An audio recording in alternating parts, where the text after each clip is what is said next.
Hello, educators. This is Dr. LaSalle, Associate Professor at West Coast University, Orange County in California. And this is the second video in the series of how to create an exam using your Blackboard platform. So in method two, which is more suitable for longer exams and especially important if you are in a rush and you do have the old-fashioned, you know, paper-based exam, like the example I am pulling in front of you right now. It's just sample questions from the textbook, as you can see, and it's formatted in the old-fashioned way. So what I'm going to do right now is I'm going to take you step by step into how to convert that into a file that Blackboard can read and insert your questions into Blackboard without you having to create them one by one. So this whole thing starts with you ensure that you go to your, uh, to your file, and then you start deleting every single thing other than the questions. All of that information can be placed later on the exam on Blackboard. So let's start with deleting all of that, on top, school logo, question details. You have to leave nothing in there, no spacing at all. So, and it's a good idea to go and ensure that you don't have a header and you don't have a footer as well for the document you are using. So, like here, I have a footer, right? So we want to make sure that we don't have that in it as well. So we're going to go to insert, we're going to go to the footer, and then we say remove the footer. And then same thing for the header. We're going to say remove the header. So we are making sure that the document doesn't have a header, not a footer. Now, there is a special way of you typing these in a document so it can be accepted and read by Blackboard and populate the questions that you have on the online testing. And that is all on a PDF file I created and saved from Blackboard themselves. It's right here. So you can see like details of how files can be created. I'll try to explain it in the video, but the important thing is that every question type would be different. So, for example, the most common type would be our multiple choices. So we want to write NC for multiple choices, then we tab, then we do the question text. What is the question? Then we tab. It has to be a tab, no spacing. The answer text, and we have to tab and we have to indicate whether this question is correct or incorrect and tab it for, the next answer. All the answers and the question for the same question needs to be in the same paragraph. Once you are done, you're going to hit enter and you move on into the second question doing the same format without extra spacing in there. This is important for that file to work and not to give you a lot of troubles when you are, uh, you know, basically importing that to Blackboard. So we'll go ahead and do the same thing here. So we're just simply going to remove that number one. We don't need it. We're just going to write MC, which is multiple choices, tab. Then we got physiology. And then I'm going to go there and take this up. And we have to tab it. Now, this is my first choice. Is that right? So I'm going to have to go tap at the end. And then I will say this is incorrect. Then I will slide this up and I will tap here. And again, I will go to the end of it, remove that full stop, tap, and say this is incorrect. And then I'm gonna tap and then bring C up. You see, like it has to be all in one paragraph. And again, I'm gonna go to the end of my C and remove my full stop, tap, and incorrect. And then I will tap, then I will get my D, which is obviously my right answer. So once I tap it, remove the D from it, I will go to the end of it, tap, and write correct. And then I tap. and then I will get my E up there. Make sure my tap is there, and then I will tap and say this is incorrect. Once done, I'm going to remove all of these extras. I'm not going to leave any extras. These can be all added. The information can be added in different places in your question later on when you create them. So now, just to make sure I don't have any extra spaces, I'm taking this all the way up, and I'm going to say again, multiple choices, MC, tap, homeostasis, and then I'm going to go get my A up and tap to make sure my spacing is good, and I will tap at the end of my first answer and say this is incorrect, and then I will tap and get my second answer after my tap. So I have to delete, remove this, get it up, and go all the way down here and say tap incorrect, and I tap again, and now my C is coming. We remember that C is correct, so you take C up. Missed my tap,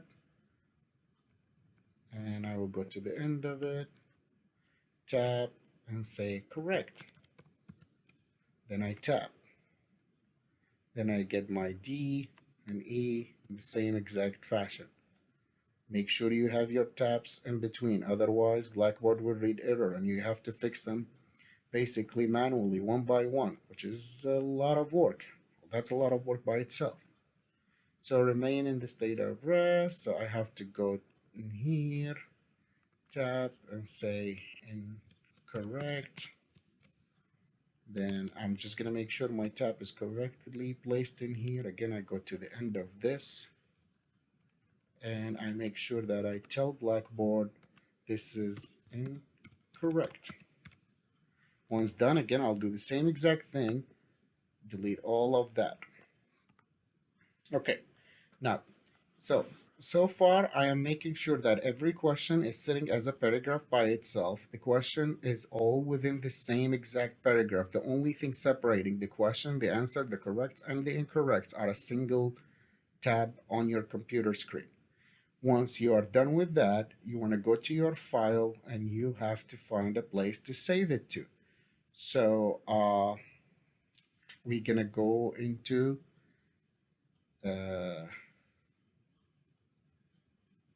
save as. So we're going to have to save this as a Word document.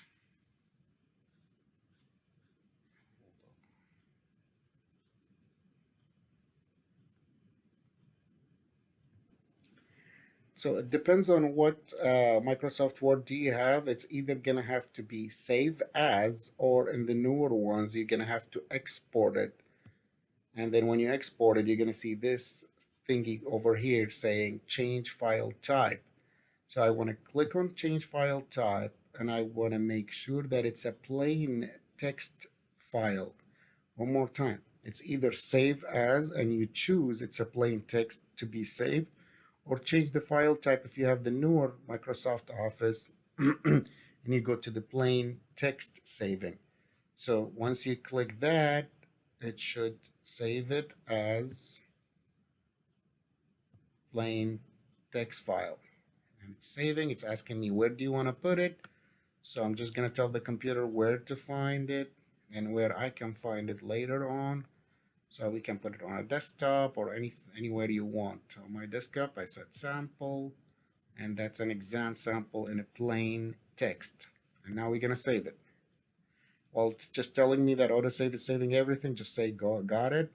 And then for this, don't change anything. You know, you're still going to go with Windows default. So just say OK for it. Your file is saved. Now you're ready to go back to your Blackboard and upload that file to your exam. And here we're going to repeat some of the steps of how to create an exam if you missed the first video. So this is a Blackboard page, and simply we're going to go all the way down to find something called course tools. In course tools, we're going to scroll all the way down to find something called test surveys and pools. Got in there, we're going to choose test. Once we are in there, we're going to tell the computer what kind of test is that. So again, do not build a test because our shell got all the tests built into it. You want to change these ones. So let's say we are going to lecture exam final. So I'm going to go to the tab right next to it and choose edit. Once edit, in the first method, we use creation of a question individually, one by one, which is on this side. But this time we're going to go to upload questions. So once we upload questions, we're going to have to browse again and tell the computer where to find that file we saved.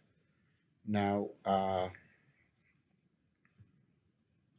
we saved it on the desktop under samples and then exam sample that we created. Make sure you choose the text document. Once chosen and selected, make sure you check the format over here. It says sample txt.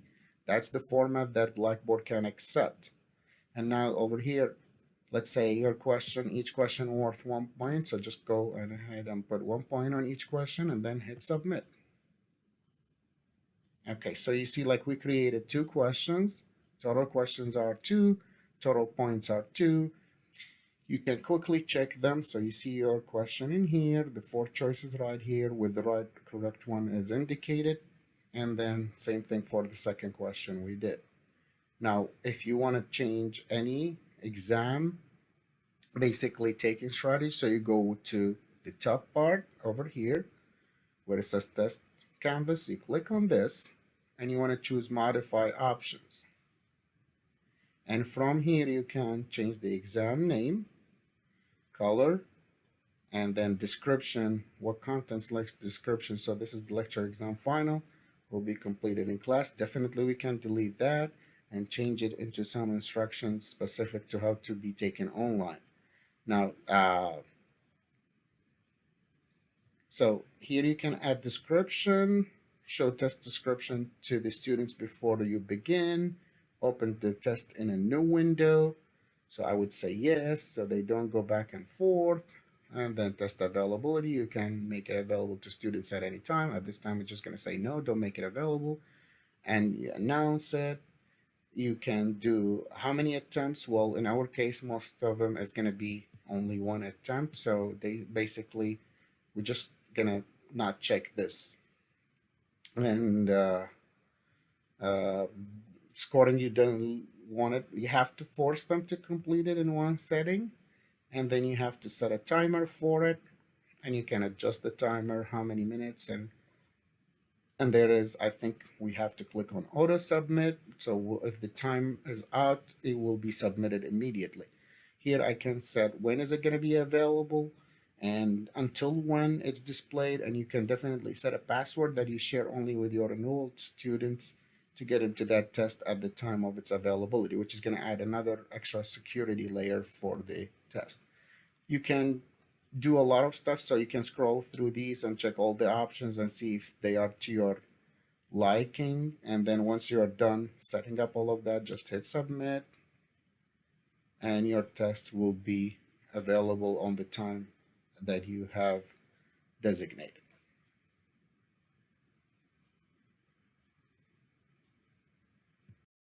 Thank you so much, guys, for joining me for this video, and I hope it was helpful to show you how to create your exam in Blackboard using the second method, which is how to import a larger number of questions. Thank you, and you have a wonderful day.